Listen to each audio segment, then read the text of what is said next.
अफगानिस्तान में आतंकी अटैक, धमाकों से दहला संसद भवन। एक के बाद एक कई धमाके। तालिबान ने ली जिम्मेदारी। @पार्लियामेंट।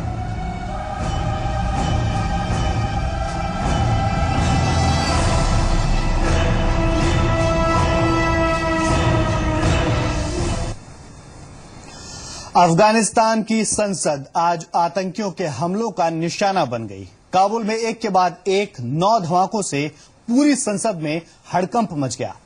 हालांकि सुरक्षा बलों ने सभी 7 आतंकवादियों को ढेर कर दिया, लेकिन हमलों में एक बच्चे समेत 2 लोगों की भी मौत हो गई। हमले की जिम्मेदारी तालिबान ने ली है।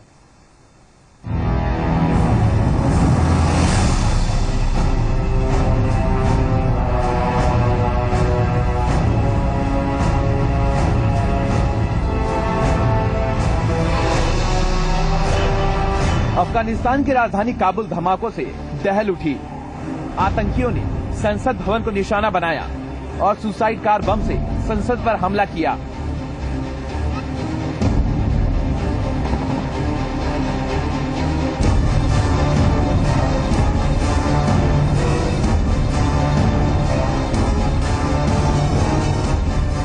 शक्तिशाली धमाकों से अफगान संसद दहल उठी और अफरा तफरी मच गई।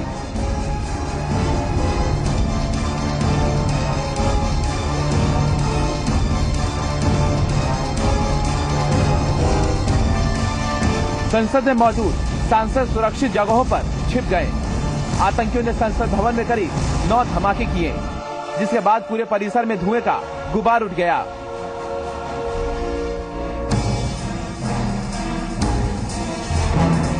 जिसके बाद संसद भवन को खाली कराया गया।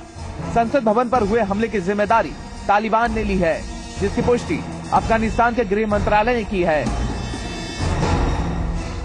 धमाका उस वक्त हुआ जब रक्षा मंत्री पद के लिए अफगान राष्ट्रपति की ओर से नामांकित किए गए शख्स को संसद में परिचय देना था। वहीं इस हमले के बाद अफगानिस्तान में आतंकी हमले के मद्देनजर भारत ने अपने खुफिया एजेंसियों को अलर्ट कर दिया है। किसी भी खतरे से निपटने के लिए सुरक्षा एजेंसियां भी चौकस हो गई हैं।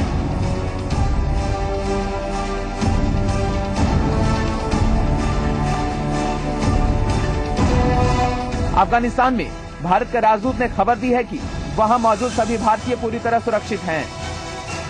दरअसल इस हमले की वजह रही संसद में नई मिलिट्री सेक्रेटरी का स्वागत, जिसके संदर्भ में इंटेलिजेंस को रिपोर्ट थी कि तालिबान सांसदों को निशाना बनाया जा सकता है। आपको बता दें कि अफगानिस्तान में संसद भवन के निर्माण कार्य में भारत ने भी मदद की है। इसके लिए आर्थिक सहायता के साथ भारतीय कर्मचारियों को भी तैनात किया गया है। अफगानिस्तान संसद भवन के निर्माण के लिए 260 करोड़ रुपए दिए गए। साल 2014-15 के दौरान इस योजना के लिए 95 करोड़ रुपए जारी किए गए। संसद भवन के निर्माण कार्य में भारत के 111 कर्मचारी जुटे थे। ब्यूरो रिपोर्ट, जी मीडिया।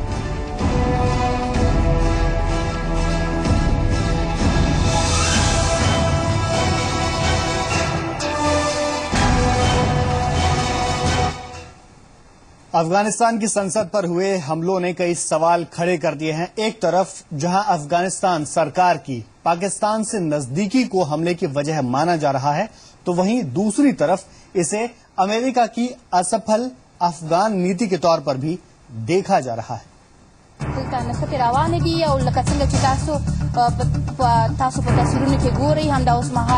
अफगानिस्तान की संसद पर सोमवार को हुए हमले से साफ कि वहां अमेरिका की तमाम कोशिशों के बावजूद तालिबान बेअसर नहीं हुआ है।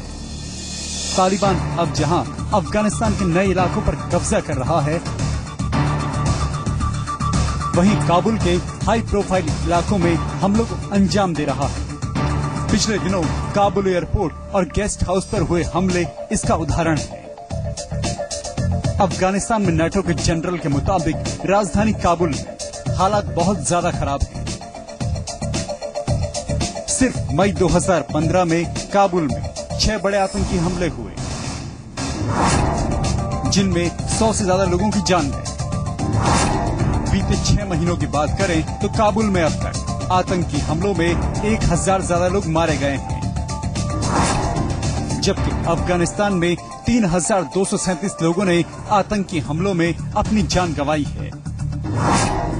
अफगान रक्षा मंत्रालय के मुताबिक देश में सुरक्षा बलों की मौत का आंकड़ा 75% बढ़ा है।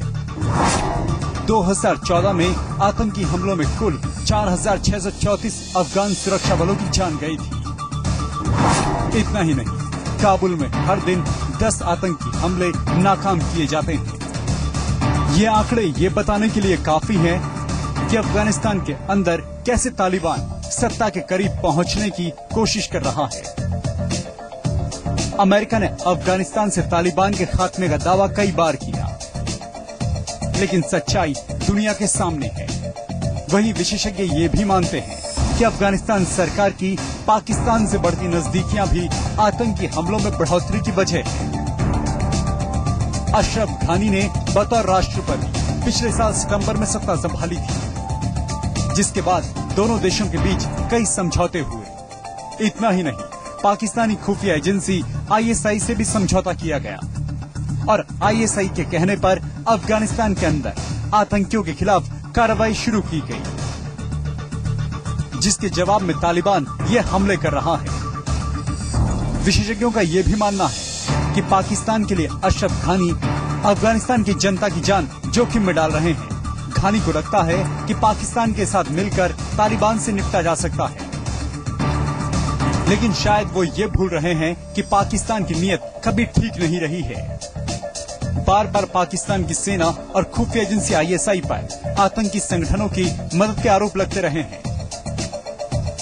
अफगानिस्तान में भी पाकिस्तान की कोशिश सत्ता में पकड़ मजबूत करने की है, क्योंकि पाकिस्तान सरकार और ISI नहीं चाहते कि अफगानिस्तान में भारत का दखल बढ़े। ब्यूरो रिपोर्ट, जी मीडिया।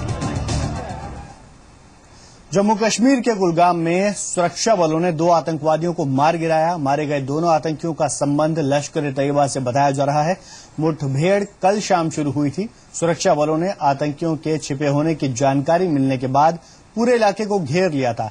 रात होने की वजह से ऑपरेशन को रोका गया और आज सुबह फिर से ये ऑपरेशन शुरू हुआ। हालांकि 2 आतंकवादियों के अलावा एक नागरिक की भी मौत हो गई। आतंकियों की तरफ से फायरिंग में सेना के 2 जवान भी जख्मी हो गए।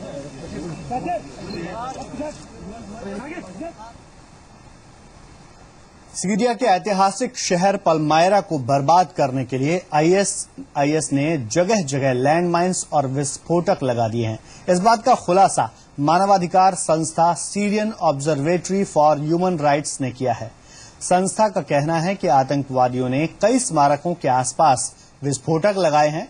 वहीं बीते 3 दिन से सीरियाई सेना लगातार पलमायरा शहर में कार्रवाई कर रही है, जिसमें 11 लोगों के मारे जाने की खबर है। सीरिया के पलमायरा शहर की आबादी 50,000 के करीब है, जिस पर 21 मई को ISIS ने कब्जा किया था। 2000 साल पुराने इस शहर को यूनेस्को ने 1981 में विश्व धरोहर घोषित किया था।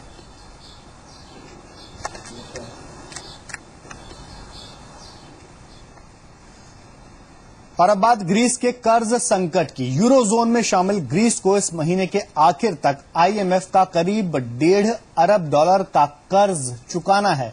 इसको लेकर बातचीत जारी है। अगर ग्रीस इस कर्ज को चुकाने में नाकाम रहा तो उसे दिवालिया होने के साथ साथ यूरोजोन से बाहर भी होना पड़ सकता है।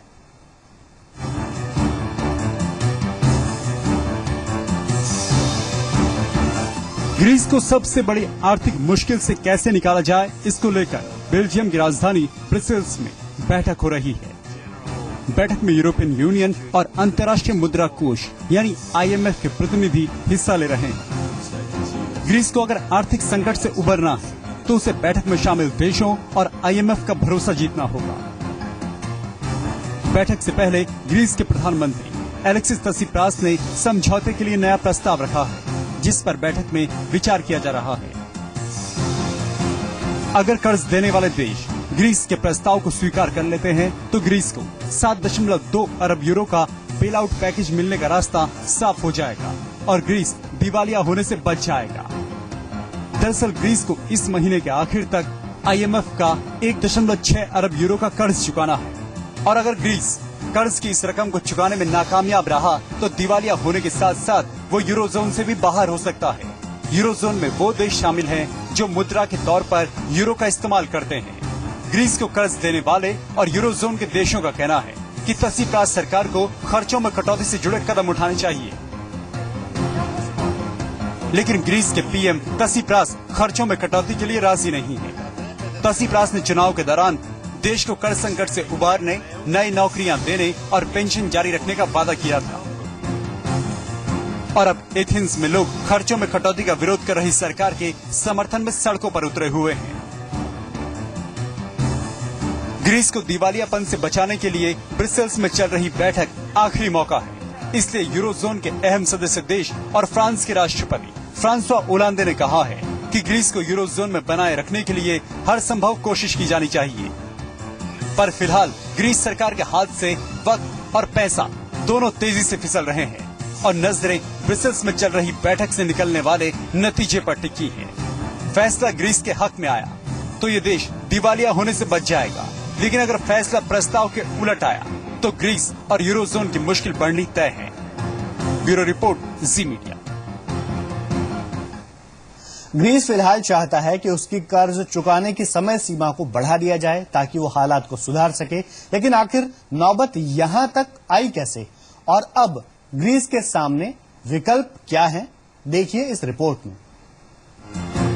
ग्रीस को अगर आर्थिक संकट से बचना है तो उसे 1.6 अरब यूरो का अंतर्राष्ट्रीय मुद्रा कोष का कर्ज चुकाना होगा या फिर उसे IMF और यूरोपीय संघ 7.2 अरब यूरो का बेल आउट पैकेज दें जिससे वो कर्ज चुका सके। लेकिन क्या ग्रीस को बेल आउट पैकेज मिलेगा?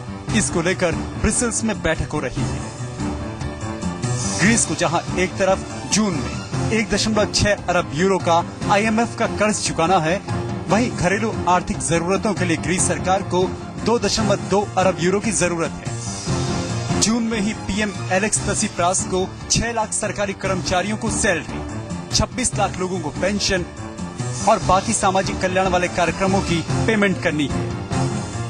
इसके अलावा तसीप्रास सरकार ने 4000 सरकारी कर्मचारियों को फिर से नौकरी पर बहाल कर दिया है, जिनसे पिछली सरकार ने पीछा छुड़ा लिया था। इसलिए ग्रीस के लिए बेल आउट पैकेज की किस्त काफी अहम है। लेकिन सवाल है कि कर्ज देने वाले देश इस बात पर राजी होंगे या नहीं। ऐसे में ग्रीस के सामने पहला विकल्प ये है कि समझौता नहीं होने की सूरत में IMF और यूरोपियन सेंट्रल बैंक ग्रीस को कैश देना बंद कर सकते हैं और ग्रीस यूरोजोन से बाहर हो सकता है। दूसरा विकल्प ये है अगर आखिरी वक्त में ग्रीस का कर्ज देने वाले देशों से समझौता हो गया तो ग्रीस दिवालिया होने से बच सकता है। और तीसरा विकल्प ये है अगर समझौता नहीं भी हो पाता है लेकिन दोनों पक्ष नई समय सीमा के लिए सहमत हो जाते हैं तो ग्रीस को कुछ वक्त के लिए राहत मिल जाएगी। ग्रीस की शिकायत ये भी है कि कर्ज देने वालों का ध्यान टैक्स चोरी पर शिकंजा कसने के बजाय टैक्स बढ़ाने पर है, जबकि IMF का कहना है कि ग्रीस किसी ठोस सुधार के लिए राजी नहीं है। पर फिलहाल ग्रीस का भविष्य ब्रसेल्स में हो रही बैठक के नतीजे पर टिका है। ब्यूरो रिपोर्ट, जी मीडिया।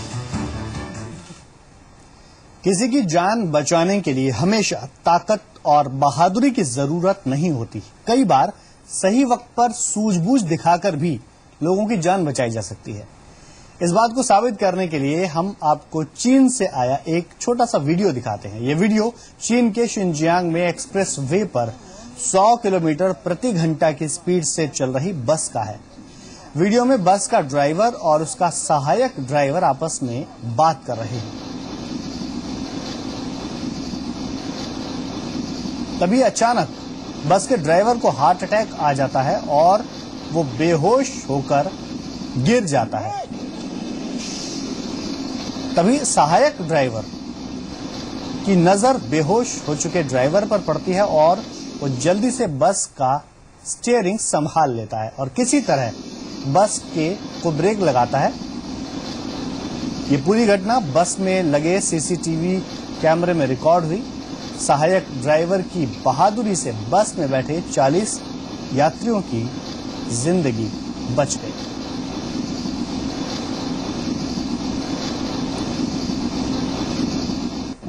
इंटरनेशनल योग दिवस के मौके पर पूरी दुनिया में योग की गूंज रही। अमेरिका का ऐतिहासिक टाइम्स स्क्वायर भी इस मौके पर 30,000 लोगों की मौजूदगी से योग स्क्वायर में तब्दील हो गया। रंग बिरंगी ड्रेस पहने करीब 30,000 लोगों ने योगासन कर पहला इंटरनेशनल योगा डे मनाया। इस दौरान विदेश मंत्री सुषमा स्वराज ने टाइम्स स्क्वायर पर योगाभ्यास देखा। सुषमा ने इस दिन को ऐतिहासिक करार दिया और योग दिवस को सफल बनाने के लिए लोगों की कोशिशों की सराहना की।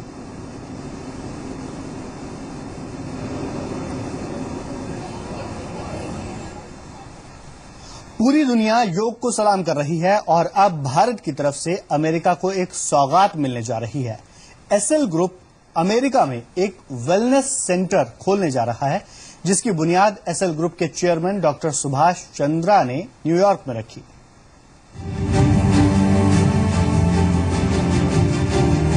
ये तस्वीरें उस सौगात की हैं जो एसएल ग्रुप के चेयरमैन डॉक्टर सुभाष चंद्रा ने जी की तरफ से अमेरिका को दी है। अमेरिका के न्यूयॉर्क में जी ग्रुप की तरफ से एक हेल्थ और वेलनेस सेंटर खोला जाएगा, जिसके लिए डॉक्टर सुभाष चंद्रा ने भूमि पूजन किया और सेंटर की नींव रखी। He's one man, great visionary. His vision is really unbelievable. He put up tons of money to start Z Living for Wellness Center in California. He had a vision to see. I've shown in so many places in America, here, California, Florida. He came to this place, he fall in love. अब आपको इस wellness centre की खासियत बताते हैं। इस wellness centre का निर्माण न्यूयॉर्क में 1300 एकड़ की जमीन पर होगा। इस वेलनेस सेंटर में रिसोर्ट भी होंगे, जिनमें 100 से ज्यादा कमरे बनाए जाएंगे। वेलनेस सेंटर को बनाने में $100 मिलियन खर्च होंगे और उम्मीद है कि अगले 12 से 18 महीने में वेलनेस सेंटर तैयार हो जाएगा। इस सेंटर में आयुर्वेद, योग, नेचुरोपैथी की मदद से लोगों को स्वस्थ जीवन का रास्ता बताया जाएगा। साथ ही पूरी दुनिया से योग और आयुर्वेद के जाने माने एक्सपर्ट इस वेलनेस सेंटर में होंगे। We are very fortunate that I don't have traveled all the way to India. I can take 2-hour ride over here, enjoy what is coming here. It's really amazing.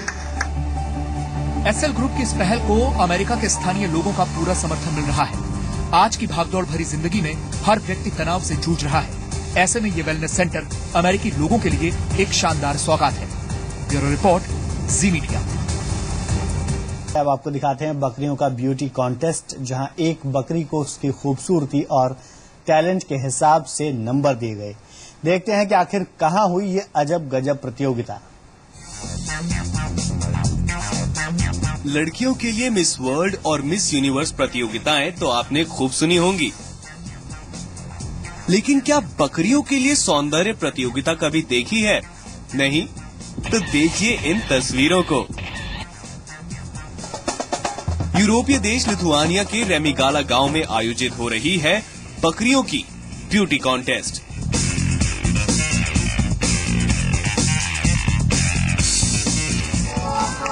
रंग बिरंगी सजी धजी बकरियों को लेकर उनके मालिक यहां प्रतियोगिता के लिए इकट्ठा हुए हैं।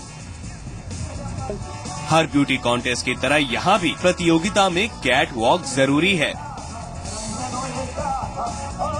बकरियों को लेकर उनके मालिक कैट वॉक कराते हैं और दर्शक तालियां बजाकर उनका उत्साह बढ़ाते हैं और आखिर में सबसे सुंदर बकरी के सिर पर जीत का ताज पहनाया जाता है। पिछले 6 साल से आयोजित की जाने वाली इस प्रतियोगिता में इस बार 7 बकरियों ने हिस्सा लिया था, लेकिन विजेता का ताज मिला मार्स नाम की इस बकरी को। मार्स की मालकिन सेवेरिजा का कहना है कि मार्स को ब्यूटी कॉन्टेस्ट के लिए तैयार करना मुश्किल नहीं था।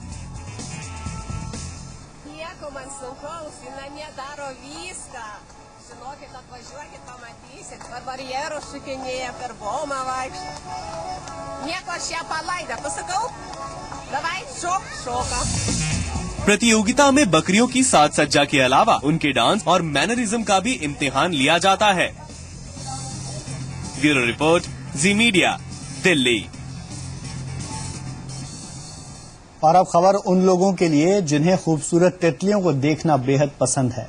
क्यूबा के हवाना शहर में तितलियों के लिए एक खास प्रिजर्वेशन पार्क खोला गया है।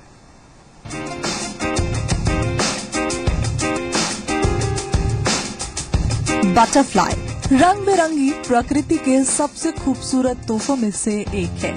बच्चे हो या फिर बड़े, जो भी बटरफ्लाई को देखता है उसके चेहरे की रंगत पर तितली के रंगों का ये असर साफ दिखाई देता है। ये तस्वीरें हैं हवाना की, जहां क्यूबा का पहला बटरफ्लाई प्रिजर्व खोला गया है। इसका नाम है क्विंटा दे लोस मोलिनोस पार्क।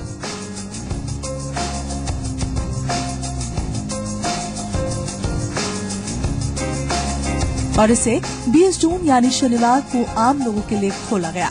इस प्रिजर्व में तितलियों की 7 प्रजातियां देखने को मिलेंगी, वहीं 30 किस्म के पेड़ पौधे भी होंगे।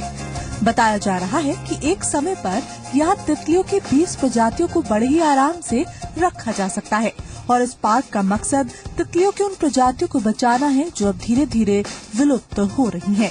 इस प्रिजर्वेशन पार्क में जो भी लोग आ रहे हैं वो तितलियों को इतने करीब से देखकर बेहद खुश हैं। लोगों का कहना है कि उन्होंने इससे पहले कभी ऐसा एक्सपीरियंस नहीं किया है। आम लोगों को यहाँ गाइड भी दिए जा रहे हैं जो तितलियों और पेड़ पौधों के बारे में उन्हें पूरी जानकारी दे रहे हैं।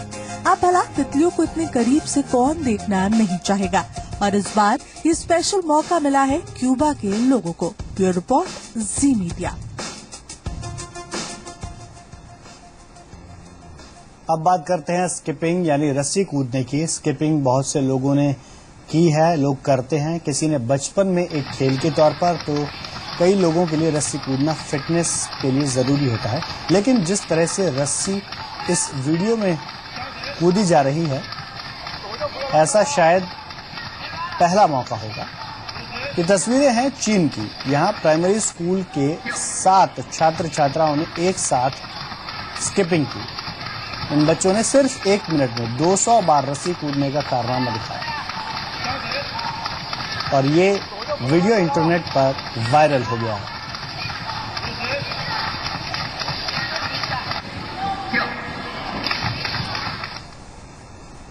द वर्ल्ड टू नेट में आज के लिए इतना ही।